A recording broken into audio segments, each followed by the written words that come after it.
सुप्रभात बच्चों, हिंदी की कक्षा में आपका पुनः स्वागत है। बच्चों, आपकी कक्षा के लिए संदेश लेखन एक नया विषय है। यह मैंने आपको पहले ही अपने दृश्य कौशल यानी वीडियो में आपको संदेश लेखन के बारे में समझाया था। आज हम अपने इस वीडियो में संदेश लेखन के कार्य की दोहराई करेंगे। ठीक है प्यारे बच्चों, संदेश का अर्थ क्या है? यानी कोई जानकारी, समाचार, खबर, आज्ञा या आदेश। वास्तव में संदेश जानकारी का एक छोटा सा टुकड़ा है जो आप उस व्यक्ति को देते हैं जब आप उससे सीधे बात नहीं कर सकते। ठीक है, इस प्रकार विद्यार्थियों हम कह सकते हैं कि वह कथन या बात जो लिखित या मौखिक रूप से एक व्यक्ति द्वारा दूसरे व्यक्ति को भेजी गई हो वह संदेश कहलाता है। संदेश लेखन को अंग्रेजी में मैसेज राइटिंग के नाम से जाना जाता है। अंग्रेजी भाषा में आपने मैसेज राइटिंग विषय अवश्य पढ़ा होगा। ठीक है, संस्कृत में इसकी व्युत्पत्ति सम योग दिश योग धम से हुई। इस शब्द का अर्थ सूचना देना, समाचार, खबर प्रेषित करना और किन्हीं संदर्भों में आज्ञा व आदेश आदि बातों के बारे में जानकारी देना। अंग्रेजी में संदेश संज्ञा और पुल्लिंग व्हाट्सएप बनाम संदेश। ठीक है, यानी कि रचनात्मकता पर जोर दिया गया है। यह एक स्वतंत्र विषय होता है। संदेश लेखन के लिए विद्यार्थियों, वैसे तो संदेश लेखन के अनेक प्रकार हैं, लेकिन आपको मैंने पहले भी अपने वीडियो में बताया था कि आपके CBSE द्वारा आपके शामिल जो पाठ्यक्रम में उसमें 3 प्रकार के ही संदेश का समावेश किया गया है। ये है विभिन्न पर्वों के से संबंधित और विभिन्न दिवसों से और विशेष अवसर दिए जाने वालों संबंधी संदेश। ठीक है, ये मैंने आपको पहले भी समझाया था। आज हम संदेश लेखन के कार्य संबंधी दोहराई करने से पहले इसके लिए संदेश का कौन कौन सा प्रारूप होना चाहिए उसको दोहरा रहे हैं। इसमें संदेश जो है 30 से 40 शब्दों का होना चाहिए। उसके लिए बॉक्स बनाना बहुत ही आवश्यक है। जैसे कि आपने इस चित्र में देखा, मैंने आपको संदेश लेखन का प्रारूप बनाकर दिखाया है कि मैंने एक बॉक्स बनाया यानी एक डिब्बा बनाया और मध्य में मैंने संदेश लिखा और इसके दाईं लेफ्ट और राइट दोनों तरफ ध्यान दीजिए, दाएं और बाएं। ठीक है, दाईं तरफ मैंने और एक तरफ दिनांक और दूसरी तरफ मैंने समय आपने लिखना है। फिर संबोधन अर्थात किसके लिए, फिर मैंने उसी के नीचे लिखा संबोधन। फिर लिखने वाले के नाम, जो भी आप जिसको भी लिख रहे हो। ठीक है, परीक्षा में क ख ग लिखा जाना चाहिए। ठीक है, और आपको संदेश लेखन का प्रारूप में एक ही अनुच्छेद लिखना है, ना कि उसको 3-4 अनुच्छेद में लिखना है।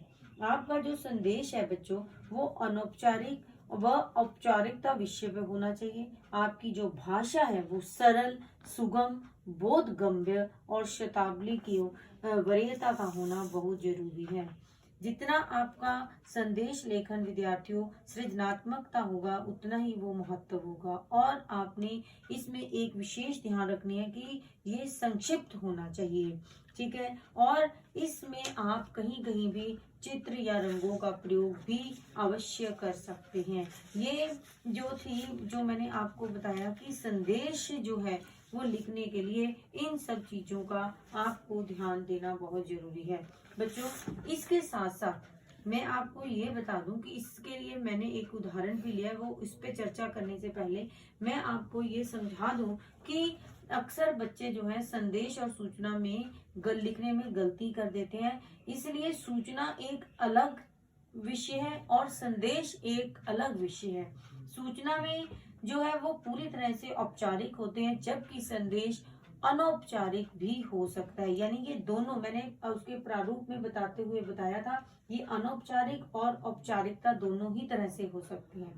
जो सूचनाएं होती हैं वो सार्वजनिक तौर पर ली जाती हैं, जबकि संदेश जो है वैयक्तिक होते हैं। ठीक है, सूचना में स्थान, समय, प्रेषक, विषय आदि लिखे जाते हैं। संदेश में सिर्फ स्थान और विषय की आवश्यकता नहीं होती। इसमें कहीं जरूरत नहीं है ये वाला स्थान है, यहाँ पर ये हुआ, नहीं, इसमें इन सब चीजों की कोई भी आवश्यकता नहीं होती। सूचना सब पढ़ सकते हैं, अनजान भी, अज्ञात लोग भी हैं, असंबंधित व्यक्ति भी। लेकिन संदेश बच्चों याद रखना कि वो निकटस्थ ज्ञात संबंधी ही, रिश्तेदार ही को भेजा जाता है। ठीक है, और संदेश में क्या आवश्यक है? संदेश जो है विषय अनुसार, सौंदर्यात्मक, भावात्मक, सरल होना चाहिए। ठीक है, आउटलाइन, रेखा चित्र, बॉर्डर बनाया जा सकता है। मैंने पहले ही भी बताया था कि संदेश में आप चित्र बना सकते हो, उसको कलर कर सकते हैं, रंगों का प्रयोग कर सकते हो। ठीक है, मतलब ये आपके अपने ऊपर, चुनाव के ऊपर है कि आपने इसको कैसे आकर्षित बनाकर अपना प्रस्तुत करना है, कि कैसे लिखना है। ठीक है बच्चों, आज मैं आपको इसी से संबंधित एक उदाहरण दे रही हूँ ताकि आपको संदेश लेखन के बारे में पुनः फिर जानकारी मिल जाए। तो ये हम दोहराई कर रहे हैं कि मैंने यहाँ पर एक विषय लिया कि अपने मित्र को तैराकी में, ठीक है, तैराकी मतलब स्विमिंग, ठीक है, तैराकी में स्वर्ण पदक जिसे गोल्ड मेडल मिलने पर लगभग 30 से 40 शब्दों में बधाई संदेश लिखे। ठीक है, आपको मान लीजिए आपको पेपरों में ऐसे आया तो आपने कैसे लिखना है।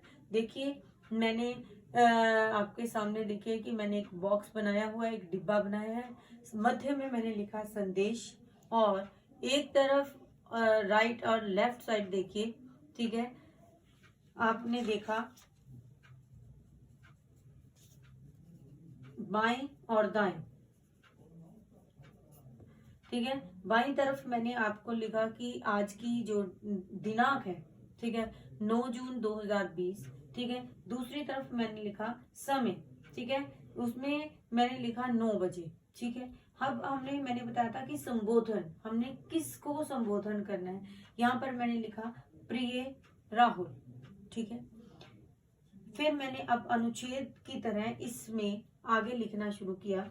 बता रही हूँ कि ऐसे आपने संदेश लेखन लिखने। शाम को टीवी में तुम्हें देखा, तुम्हारी उपलब्धि के विषय में पता चला कि तैराकी में तुम्हें स्वर्ण पदक मिला है और ओलंपिक में तुम्हारा चयन हो गया है। बच्चों, जो मैंने लिखा देखो कितने सरल तरीके से इसको लिखने का प्रयास किया है। आप भी ऐसे ही इसे लिखिए। आप इसमें चित्र का प्रयोग भी बना सकते थे। कैसे?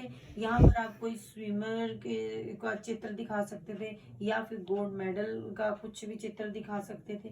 ठीक है, इस प्रकार की शाम को मैंने टीवी पे तुम्हें देखा और तुम्हारी उपलब्धियों के विषय में पता चला, जिसमें तैराकी में तुम्हें स्वर्ण पदक मिला और ओलंपिक में तुम्हारा चयन हो गया।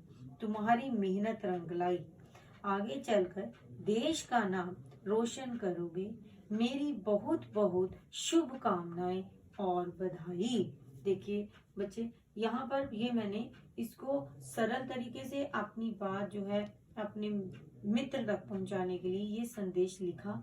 ठीक है, नीचे अगर मैंने आपको या वहां पर मैंने कोई नाम लिखा होता तो आप उसका नाम यहाँ पर उसी के नीचे लिख सकते थे, यानी कि दाईं तरफ, और बाईं तरफ लिख सकते थे। और नहीं तो अब मैंने यहाँ पर नहीं लिखा तो वहां पर क ख ग आप इसकी जगह पर लिख सकते हो। ठीक है बेटा, ये तो मैंने आपको एक इसका उदाहरण दिया था। ठीक है, इसी प्रकार यहाँ पर मैं एक और उदाहरण बता रही हूँ सिंपल, कि जैसे कि होली का त्योहार आता है तो आपने उसमें कैसे लिखना है। कि जैसे कि मैंने बताया कि मध्य में आपने संदेश, फिर दिनांक, फिर समय, फिर प्रिय। ठीक है, प्रेम उसमें लिखना है, प्रेम और सौहार्द की भावनाओं को विविध रंगों में अभिव्यक्त करने वाला महापर्व होली पर समस्त देशवासियों को हार्दिक शुभकामनाएं। क ख ग। ठीक है बेटा जी, आज के जो वीडियो में मैंने आपको संदेश लेखन की पुनरावृत्ति करवाई है। इसी से संबंधित मैं आपको असाइनमेंट दूंगी, आप उसे अपनी उत्तर पुस्तिका में अवश्य करें। घर रहें, सुरक्षित रहें, गुजरते हुए लम्हों का नहीं, यादगार लम्हों का नाम ही जिंदगी है। धन्यवाद।